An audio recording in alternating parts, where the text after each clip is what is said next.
On Thursday evening, the City Council in Plattsburgh, New York unanimously voted to impose an 18-month moratorium on Bitcoin mining in the city.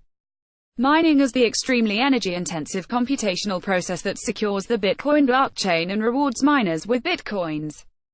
The Bitcoin moratorium was proposed by Plattsburgh Mayor Colin Reed earlier this month after local residents began reporting wildly inflated electricity bills in January. The moratorium affects only new commercial Bitcoin operations and will not affect companies that are already mining in the city.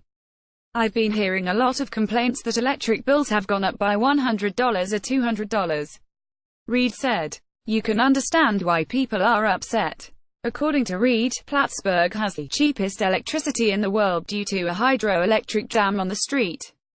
Lawrence River, and residents pay only 4.5 cents per kilowatt-hour. For the sake of comparison, the U.S. average is a little over 10 cents per kilowatt-hour. Industrial enterprises, including Bitcoin mines, in Plattsburgh pay even less, just 2 cents per kilowatt-hour. Although Reed said this lower rate was to incentivize industries to set up shop in the city, it has also made Plattsburgh increasingly attractive to cryptocurrency miners, who depend on cheap electricity to turn a profit on mining. The problem is that Plattsburgh only has an allotment of 104 megawatts of power per month. The biggest Bitcoin mining operation in Plattsburgh, operated by a Puerto Rican company called CoinMint, used roughly 10% of the city's total power budget in January and February. Tom Pillsworth, a local who is a partner at a Plattsburgh Bitcoin mine, adjust a rack of Antminer S9 Bitcoin miners. Daniel Oberhaus motherboard. In January, Plattsburgh went over its power allotment and was forced to purchase electricity on the open market for far higher prices.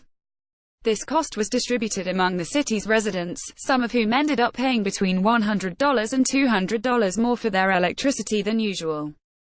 Although the city power utility acknowledged that this often happens during the winter months, the residents of Plattsburgh were concerned that the city's cheap power would draw still more Bitcoin mining operations to the city and its cheap power would disappear forever.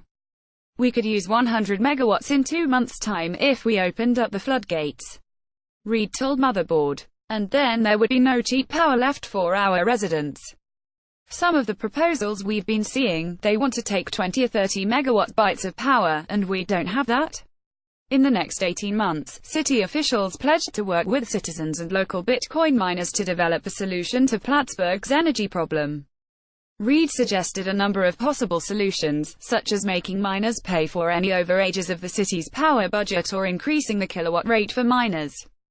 The local miners, while against the moratorium, all said they were willing to work with the city on an equitable solution.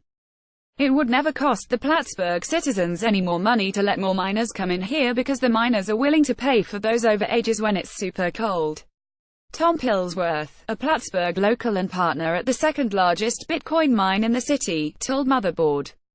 The miners are more than willing to pay. Correction, a previous version of this article stated that the city of Plattsburgh had a 104 megawatt-hours allotment per month, when it actually has a 104 megawatts allotment of power each month. Get 6 of our favorite Motherboard stories every day by signing up for our newsletter.